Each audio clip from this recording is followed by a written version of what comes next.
let's also quickly talk about this time of the year, you know what's going to happen. We're talking about the Channels Kids Cup. It's hotting up. A lot of schools already showing their interest, and of course, more can still do that. Trust us, we will be filling you in with all the updates coming in, talking about the Kids Cup. It gets bigger every year, so bring to you some information about it.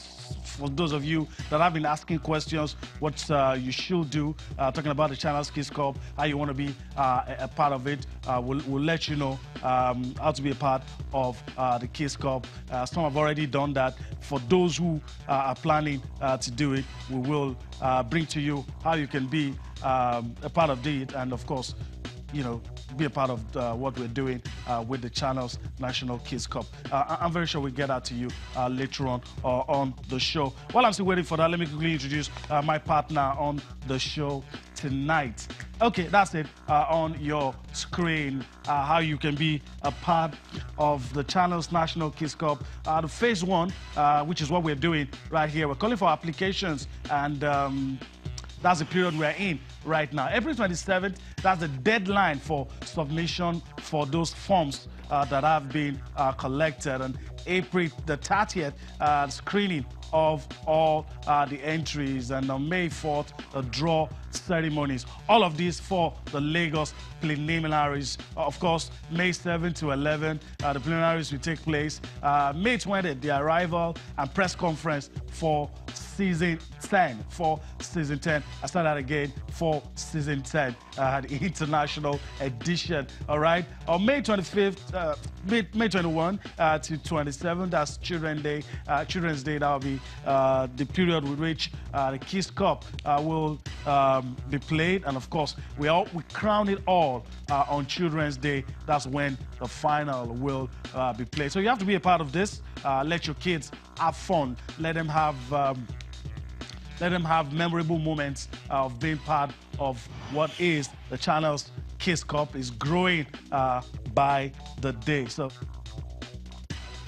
don't miss out. Don't deny the kids the opportunity of being part of the Channels National Kids Cup. All right, let me quickly introduce I was so eager to do that earlier, so let me just do it quickly and get that out of the way. Alfred Okoligwe joins us. Alfred, it's always a pleasure having you join us on a special day like this when there's a lot to talk about. So much to talk about here, me. I'm very good evening to you, and of course, the viewer out there.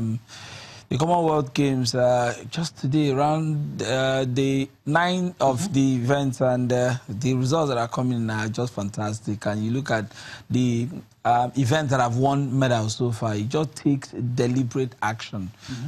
For example, the wrestlers will know what they've been able to do. The powerlifters will know what they've been able to do. And the results are just showing out there. It just shows if you have the men and the material, of course, with proper planning, if you channel all of the efforts that they're putting in, the results will come. And that's what the wrestlers are telling us. Blessing Obodo. These are become household names in Nigeria. Of course, the sprint queen presently, the sprint queen for Nigeria, Atubilola, and most of her first global gold medal. It just shows what the class of athlete she is, and she can only get better.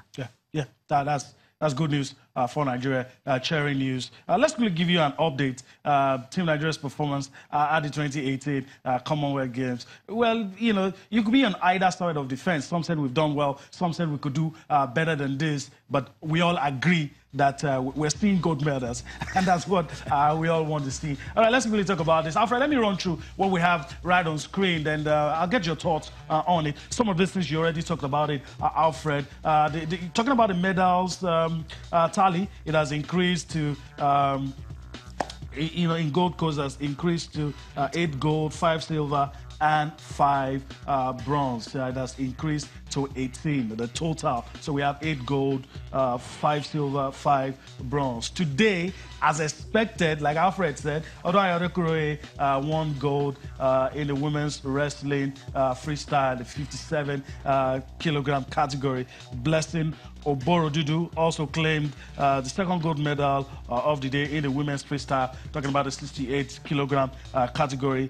Para athletes Suwai Bidu Galadima also won gold. Tobi Amushon, Tobilola Amushon that you were talking about, won gold in the women's 100 meters. Although she was a heavy favorite, especially the way she ran in her heat. We'll talk about that much later. Nigeria got into the 4x100 meters relay, and in the relay final, talking about the guys. For the ladies, we're going to be running and the 4x100 meters relay, and also 4x4. Let me pause a little. I'll get back to this update. But Alfred, you think we could still get more medals as the days go by? I think so. My only disappointment is the 4x400 meters relay. That got disqualified. That got disqualified, and that's the first.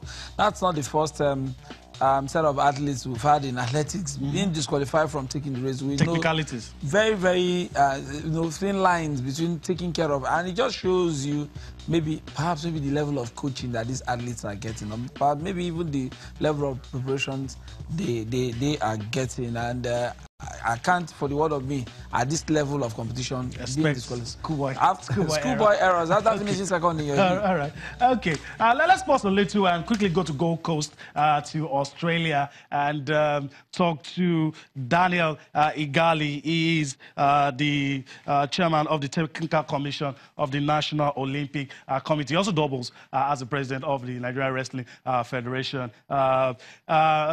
I mean, Mr. Igali, it's good to have you join us. I'm very sure you're in a good mood. A lot of things going the way you planned, especially with talking about wrestling. That's your domain. But let's quickly get your impression about everything that is going down right here in Gold Coast.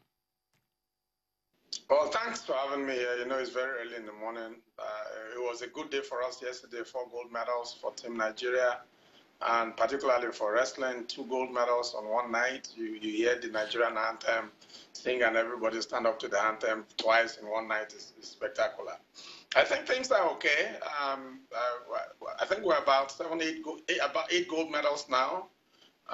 The expectation is that we should be able to meet what we had last time, or even surpass it. And we had 11 gold medals last time. That's another 2-3 gold medals away, and I think that target is achievable.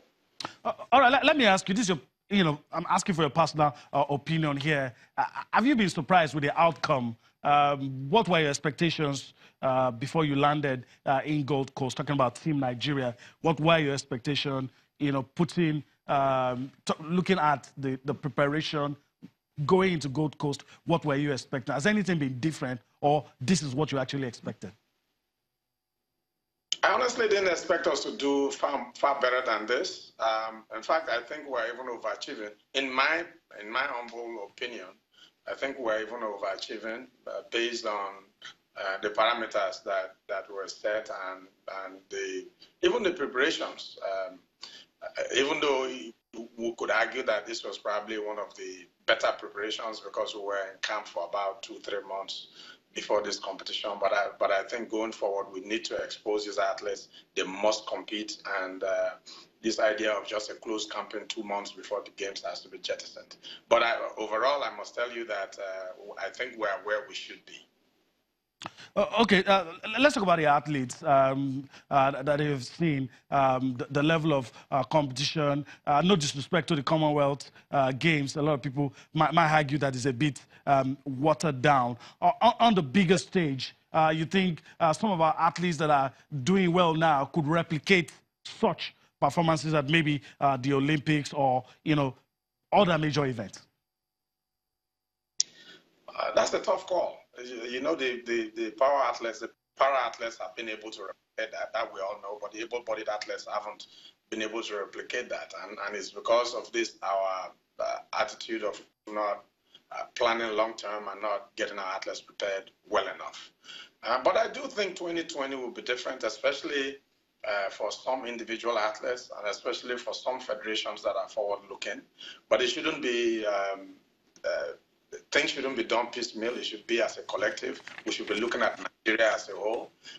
But like you said, the Commonwealth Games is a watered-down tournament. You will not expect the Nigeria wrestling team to go to the World Championships and win 2 gold medals and a silver and 3 bronze medals out of 8 athletes. That is a given. But we must give kudos to the athletes who have given their best at this tournament, and we're really happy for them. All right.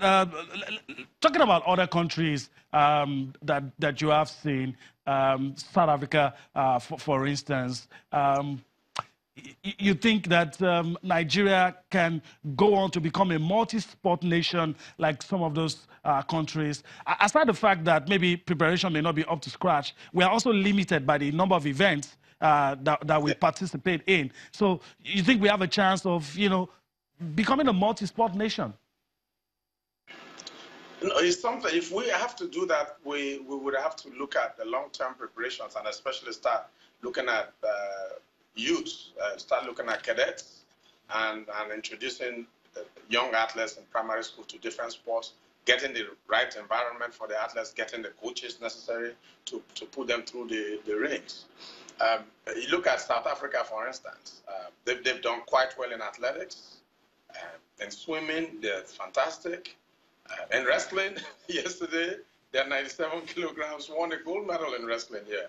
So it looks like they're quite diversified in the sports that they are doing. And the cadet group is now coming in and taking over the sport. So that is what we need to do. I think we have the talent, but we can't be everything to everybody. We need to look at the sports that we can do well and put the focus on those sports and win medals at the Olympics. I think we can do it.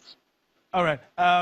We're about to go on a break, but before we do that, I still want to keep you on. I'm very sure Nigerians are, enjoying listening to you. Okay, we need to go on a break now, but let me just keep you on the line. We'll return from this break and continue where we left off. So let's quickly go on a break. When we return, we'll still be continuing our chat with Daniel Igali.